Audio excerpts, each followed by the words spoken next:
Why are scientists surprised about the asteroid sample they've retrieved from the OSIRIS-REx probe? NASA's OSIRIS-REx mission has achieved a significant milestone in space exploration.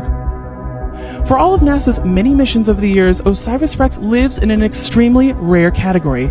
It not only ventured out into space with cameras and sensors, but it's bringing a physical sample of the ancient solar system back to Earth for detailed analysis.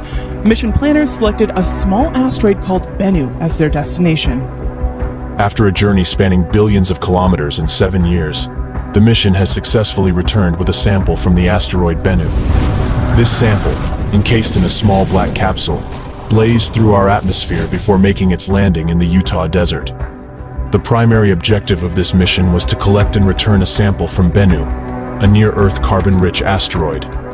The spacecraft orbited Bennu for 2.5 years, meticulously mapping its surface and gathering vital data about its properties. The OSIRIS-REx mission's success is monumental. Not only did the spacecraft travel to Bennu and back, but it also had to match Bennu's speed, identify a safe landing spot, collect the sample, and then return to Earth. Why is Bennu even important enough to spend 7 years and billions of dollars on? Because asteroids like these are the remnants from the early solar system. They hold clues about its formation and the origins of life. These are literally the time capsules of the early solar system, with those bits and fragments we can never get here, so we go and bring them home to connect ourselves to the place we live, our solar system. While telescopes on Earth can provide some information about asteroids, direct samples are much more valuable. Most asteroid samples on Earth come from meteorites.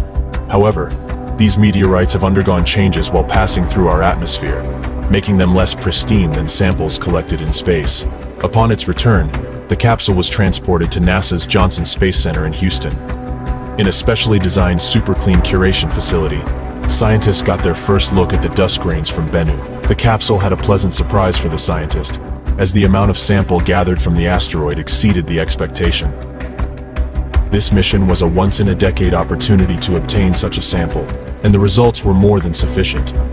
The dark, fine-grained material on the inside of the container's lid could reveal insights about the asteroid before the primary sample is analyzed. The spacecraft's sampling mechanism, known as the touch-and-go sample acquisition mechanism, was used to collect the sample. During the collection process, the spacecraft briefly touched the asteroid's surface and used a burst of gas to funnel rocks into the tag sam. Some of these rocks were larger than expected, causing a slight leakage of the sample into space. Despite this, the mission is believed to have returned with around 250 grams of specimens, making it the largest asteroid sample ever collected. The next steps involve a detailed analysis of the sample. Scientists will carefully open the tag sam to hopefully find larger rock fragments. This process will provide insights into the composition of Bennu, and by extension, the early solar system. Furthermore, about 70% of the sample will be preserved for future research, allowing scientists equipped with advanced technologies to study it in the coming decades. That the work we do here will be available for scientists perhaps watching now, perhaps not yet born. They can make choices and come up with their own hypotheses, their own ideas, their own new techniques to look at the sample in new and exciting ways. The OSIRIS-REx mission has opened a new chapter in our understanding of the universe.